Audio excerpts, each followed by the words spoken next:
प्यारे बच्चों, आज हम समझेंगे कि मनुष्य में दोहरा परिसंचरण के बारे में और ये क्यों ज़रूरी है, क्यों आवश्यक है, इसके बारे में आसान तरीके से समझेंगे। देखिए प्यारे बच्चों, दोहरा परिसंचरण का अर्थ होता है कि जो हमारा हृदय होता है, हमारा दिल होता है, तो उससे होकर जो रक्त है, रुधिर है, उसको दो बार गुजरना पड़ता है। इसीलिए इसको बोलते हैं दोहरा परिसंचरण।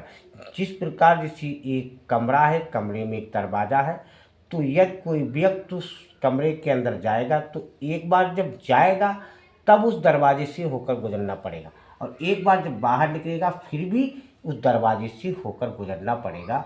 अर्थात यह हुआ कि उस दरवाजे से दो बार होकर के गुजरना पड़ता है। इसी से रुधिर को यानी हृदय से दो बार होकर गुजरना पड़ता है, उसी को बोलते हैं दोहरा परिसंचरण। अब हम आगे आपको व्याख्या बताएंगे और भी आसान हो जाएगी। तो देखिए प्यारे बच्चों, मनुष्य में जो दोहरा रक्त यानी परिसंचरण पाया जाता है, इसमें रुधिर के शरीर में परिसंचरण का एक चक्र पूरा करने अर्थात एक अंगों से लौट आने पर रक्त को वापस उन्हीं अंगों में जाने से पहले हृदय से दो बार गुजरना होता है। हृदय में अशुद्ध रुधिर एवं शुद्ध रुधिर, अशुद्ध का मतलब जिसमें कार्बन डाइऑक्साइड होता है, ऑक्सीजन नहीं होती है, और शुद्ध का मतलब जिसमें ऑक्सीजन होती है। तो अशुद्ध रुधिर एवं शुद्ध रुधिर को पूर्ण रूपेण पृथक रखने की एक व्यवस्था होती है। जैसे पक्षी है था, स्त्रियों में हृदय के दाएं बाएं भाग यानी बिल्कुल पृथक रक्त मार्गों का काम करते हैं।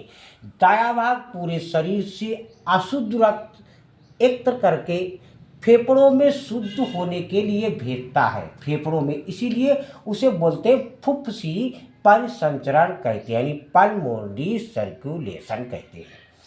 बायां भाग फेफड़े से शुद्ध रुधिर एकत्र करके पूरे शरीर में पंप करता है, जिसे दैहिक परिसंचरण यानी सिस्टेमिक सर्कुलेशन कहा जाता है। फुफ्फुसी व दैहिक को मिलाकर दोहरा रक्त परिसंचरण कहते हैं। अच्छा, ये जरूरी क्यों है? तो इसके बारे में प्यारे बच्चों कि इसके फलस्वरूप शरीर की कोशिकाओं को अधिक ऑक्सीजन अर्थात ऊर्जा उपलब्ध होती रहती है, और मनुष्यों को अपने शरीर के ताप को नियंत्रित रखने के लिए अधिक ऊर्जा यानी ऑक्सीजन की आवश्यकता होती है।